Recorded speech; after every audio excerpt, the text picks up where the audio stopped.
To President Trump at a Make America Great Again rally in Evansville, Indiana, where he was campaigning there for Republican Mike Braun, who was running against Democrat Joe Donnelly in the Senate race there. We heard the president at the very end of his remarks mention Mike Braun's name, but a lot of this speech, as has happened in other rallies, was focused on the president himself and his own accomplishments as he views them. Let's turn to Andy Downs right now, director of the Mike Downs Center for Indiana Politics at Purdue University, Fort Wayne, joining me now. Thanks so much, Andy, for being with us. So first of all, give us a sense of what exactly the president was there to do. In the state of Indiana, there's a race between Mike Braun and Joe Donnelly there, a Democrat that is seen as vulnerable in that red state. Tell us about that. This is a state that, quite frankly, a lot of people thought Donnelly got very lucky when he won the seat 6 years ago. Somebody managed to knock off a very strong incumbent, Richard Lugar. His name was Richard Murdoch, and then his campaign fell apart. Joe Donnelly ended up winning that in a way that a lot of people didn't think would happen. So he was pretty much targeted as a vulnerable senator from the word go. This is a state where the president won by almost 20 points, and so Republicans have really continued to view this as a seat they could pick up. Part of the purpose tonight, obviously, was to make sure that the base was very excited and ready to go out and knock on doors and make phone calls for Mike Braun. Let's bring into this conversation CBS News Washington correspondent Paula Reid, who was there at the campaign rally. Paula, you were speaking to some supporters ahead of the event. What did they say to you? I can't quite hear you, Elaine, but I think you asked me what some supporters told me when I walked through this very noisy arena earlier today. And it was interesting because the first group of people we spoke with were several young women, some of whom weren't even old enough to vote.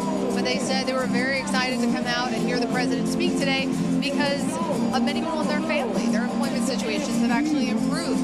One young woman from here in Evansville, Indiana, told me that her job has gotten better. Several people in her family have gotten jobs or gotten better jobs because of the president's policies. We also talked to some other people. Some people just said they came out to experience history. We heard a lot of people talking about the president's record on the economy and also this whole idea of promises made, promises kept. And people here believe that the president has kept many of the promises that he made on the campaign trail. Andy, let me ask you, given sort of the political landscape that you know there in Indiana, you touched on this before, but what are the chances you think that this particular Senate seat is going to flip come November from blue to red? There are a lot of people who are thinking that there's a really good chance of that. There's not been a lot of polling in the state. Polling's been a little difficult to do here, and it's also obviously very expensive. But there are a number of voters who sort of fall in the middle. Reagan Democrats, you might want to call them, moderate Republicans. There are a number of names that people will give them. But these are folks who have shown a willingness to vote for both Democrats and Republicans. And what they saw in 2016 in Donald Trump, but also in Todd Young, were Republicans who they really liked. And Todd Young was able to beat a very popular Evan Bayh. So we know that right now the Republican Party is doing quite well throughout the state. They have supermajorities in both chambers of the Indiana legislature. So there are a lot of people who are handicapping this race to be won for the Republicans. Paula, during the president's remarks there, he mentioned the Justice Department, and let's listen to some of what he said.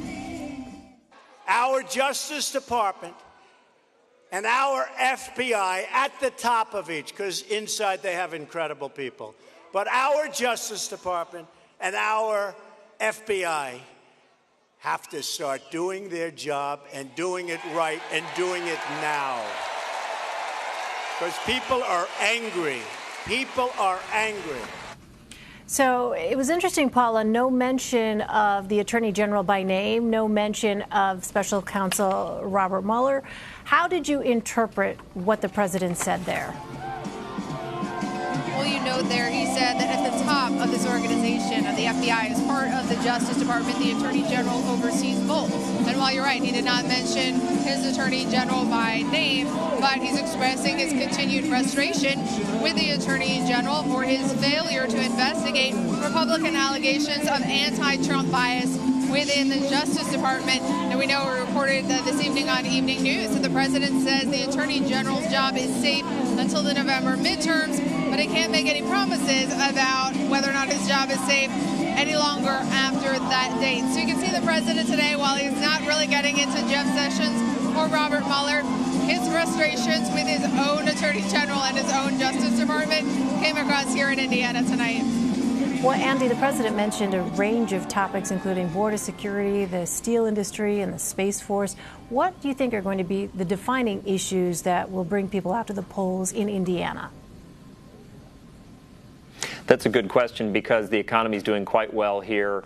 Although, because it's doing well, you'd think that's going to bring out a lot of voters. They're going to be very happy. Unfortunately, for folks who are incumbents, quite often, or fortunately, depending on your perspective, when the economy is doing well, we often have folks who stay home. That obviously would make Joe Donnelly pretty happy and Mike Braun not so happy. But still, pocketbook issues are going to matter to a lot of people. Talking about coal down in the southwestern part of the state, that mattered an awful lot to people.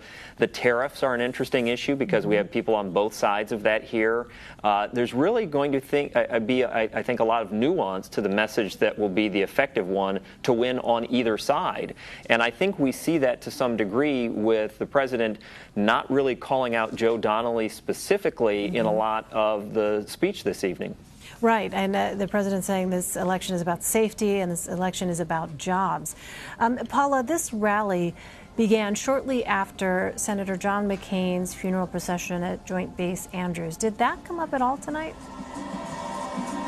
It did not come up, but as we came into the Ford Center tonight, we did notice that the flags outside this arena are at half staff. And we did not have the chance to ask any of his supporters about John McCain, but there was no mention of him. There was no mention of the ceremonies today or the ones coming up this weekend. But what I will say, Elaine, this was my first time covering one of the president's rallies, and the energy here in the Ford Center, it was completely packed. He spoke for over an hour, almost an hour and 20 minutes, and throughout all of his remarks, the crowd was completely with him. It looked like they were enthusiastic, supportive. There was just a really incredible energy here tonight, and again, it's my first time being at one of these, and I was struck by the energy and enthusiasm that people were able to sustain for about 80 minutes. Yeah. All right. Well, Paula Reid and Andy Downs, great to have you both. Thank you. Thank you. And we're going to take a quick break. More news up next. You're streaming CBSN.